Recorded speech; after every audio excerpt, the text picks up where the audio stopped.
Social media के अलग अलग प्लेटफॉर्म पर कई फोटो वायरल हो रहे थे। उस फोटो में दिखाया जाता है कि एक महिला है और एक लड़का है। दोनों एक दूसरे के बहुत करीब होते हैं, तो कहीं लड़का उसे किस कर रहा है तो कहीं महिला उस लड़के को किस कर रही थी। इसी चीज को देखते हुए खासकर ये फोटो उस क्षेत्र में वायरल होते हैं जिस क्षेत्र की वो महिला रहने वाली होती है, जिस क्षेत्र का वो लड़का रहने वाला होता है। लोगों ने फिर उनका कैप्शन देना शुरू कर दिया कि दरअसल ये लड़का और जो ये महिला है, दरअसल आपस में एक दूसरे के सास और दामाद हैं। ये बात सुनने के बाद लोगों को और इंटरेस्ट जागता है, उत्सुकता जागती है। तभी लोगों ने कहा कि क्या इनके सिर्फ फोटो ही वायरल हो रहे हैं या इससे ज़्यादा भी हैं? क्या इनके वीडियो हैं कि नहीं है? वीडियो हो तो ज़रूर भेजना। लोगों ने एक दूसरे से फिर फ़ोन करके वीडियो भी मांगना शुरू कर दिया, लेकिन वीडियो किसी के पास था नहीं। हो सकता है कि वीडियो बना ना हो, लेकिन फ़ोटो ऐसे थे, जो कई फ़ोटो थे जो बने हुए थे, और वो फ़ोटो आपत्तिजनक स्थिति में थे कि कोई सास अपने दामाद को इस तरह से किस नहीं कर सकती। अब ये देखते देखते जब लोग फोटो के बाद वीडियो की मांग कर रहे थे, तो इसी बीच में मांग करते करते मौत की एक सूचना पहुंच जाती है। जैसे ही मौत की सूचना पहुंचती है तो लोगों को यकीन नहीं हो रहा था कि आखिरकार सास और दामाद की इश्कबाजी के चक्कर में एक मौत भी हो जाती है। कुछ लोग इसे कत्ल का बता रहे हैं कि इसमें हत्या की गई है, तो कुछ लोग कह रहे हैं कि इसमें जीवन लीला समाप्त कर ली गई है। आज की इस कहानी को सुनने के बाद आप लोग भी सोचने पर मजबूर हो जाएंगे कि रिश्ते आखिरकार किस ओर जा रहे हैं। आदाब, नमस्कार, सत श्री अकाल। मैं उस्मान सैफी। उत्तर प्रदेश के जिला कासगंज का एक थाना लगता है सिद्धपुरा, और सिद्धपुरा थाना क्षेत्र का एक गांव लगता है नगला पसरी।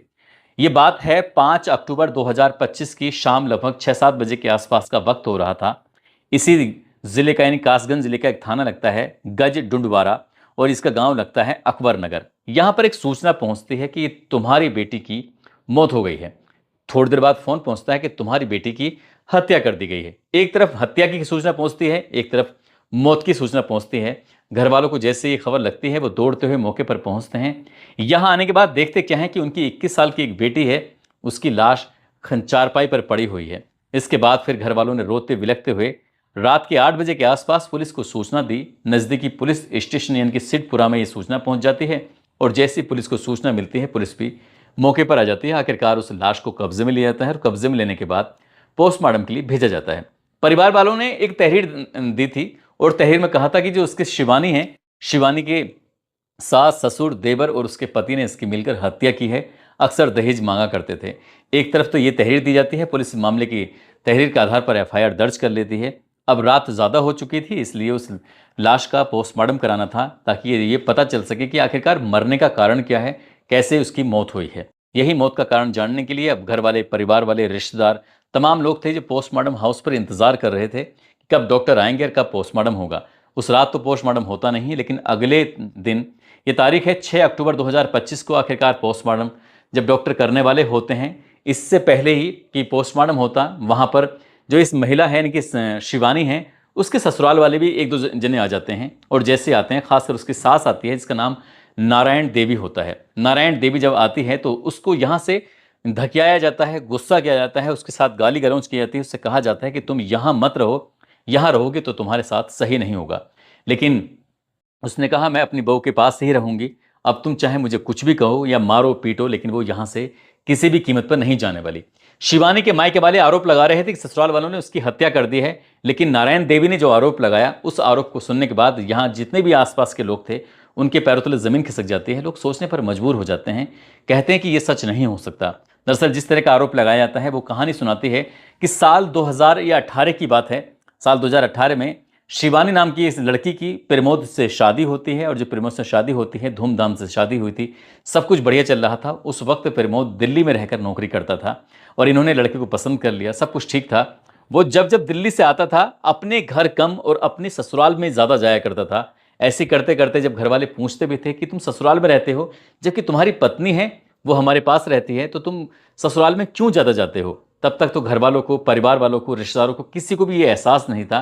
दरअसल उसकी आंखें चार हो चुकी थी अपनी ही सास प्रेमवती से। जैसे प्रेमवती से उसकी आंखें चार हो चुकी थी, दोनों के आपस में प्यार की चोंचें लड़नी शुरू हो जाती हैं, और उसका मन अब सास में ज़्यादा लगने लगता है और पत्नी में कम लगने लगता है। इसी बात को देखते हुए जब वक्त आगे बढ़ जाता है, तो शिवानी ने एक दिन अपने पिता से कहा कि पिताजी, ये जब देखो ये ससुराल में पड़े रहते हैं, ये मेरे पास नहीं आते, मुझसे बातचीत भी कम करते हैं, आप इन्हें समझाते क्यों नहीं हो? इसे जो शिवानी का पिता होता है, उसको पता था कि वो अक्सर ससुराल में रहता है। उसने कभी दामाद से कुछ नहीं कहा, क्योंकि दामाद है, उसका हक है, वो कभी भी आ सकता है, कभी भी जा सकता है।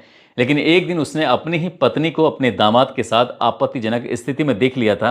इसी बात को देखते हुए उसने तय कर लिया था कि अब तुम यहाँ कभी अपने यहाँ ससुराल में नहीं आओगे, इसलिए यहाँ से निकल जाओ।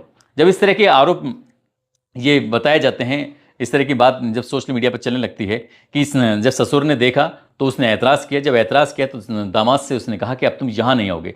प्रमोद को जब रोकने की कोशिश की तो प्रमोद को गुस्सा आने लगता है। इससे ज़्यादा गुस्सा तो उसकी सास को आने लगता है, यानी कि प्रेमवती को। प्रेमवती ने अपने दामाद के साथ मिलकर पति की बेहिसाब तरीके से पिटाई की।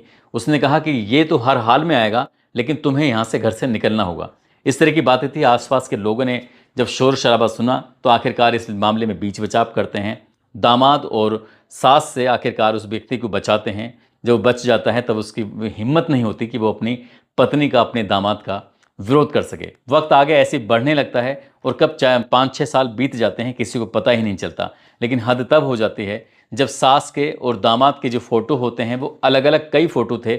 ऐसे फोटो तो कहीं दामाद अपनी सास को किस कर रहा है, तो कहीं सास अपने दामाद को किस कर रहे हैं, वो भी आपत्तिजनक फोटो। और ऐसा लग रहा है जैसे कि इन दोनों ने अपनी ही मर्जी से, स्वेच्छा से सेल्फी ली हो, और सेल्फी के वो फोटो थे जो वायरल होने लगते हैं। अब इस बात का पूरी तरह से सब लोगों को, पूरे इलाके में खबर आग की तरफ फैल जाती है कि सास और दामाद का आपस में एक दूसरे के साथ अवैध संबंध हैं। और ये अब से नहीं है, बल्कि शादी होने के लगभग 6 महीने के बाद से ये कहानी शुरू हो जाती है। लेकिन जब शिवानी को ये बात पता चलती है तो शिवानी सोचने पर मजबूर हो जाती है कि आखिरकार करे तो क्या करे। जब उसने विरोध करती थी तब उसका पति प्रमोद उसको बेहिसाब तरीके से मारता था, पीटता था। अब उसके शरीर पर ऐसा कोई निशान, ऐसी जगह नहीं बची होगी जहां मारपीट के निशान नहीं होंगे। वो हद हो जाती है, परेशान हो जाती है। उसने अपनी माँ के सामने भी गिड़गिड़ाती है, रोती है, बिलखती है, लेकिन माँ पर कोई असर ही नहीं हो रहा था। वो अपने पति के सामने भी रोती है, गिड़गिड़ाती है, लेकिन पति के सामने भी असर नहीं हो रहा था। ये तारीख है 5 अक्टूबर 2025 की शाम की बात है। इस वक्त जो ज़्यादातर परिवार के लोग थे वो सब खेतों पे थे, मक्का के खेत में, ऐसा दावा किया जा रहा है। इसी बीच में इसने अपनी जीवन लीला समाप्त कर ली। लेकिन जैसे ही ये इसके मायके वालों को खबर पहुंचती है तो उन्हें बताया जाता है कि तुम्हारी बेटी की हत्या कर दी है। जब परिवार वाले मौके पर पहुंचते हैं तो उनकी बेटी की लाश चारपाई पर पड़ी हुई थी।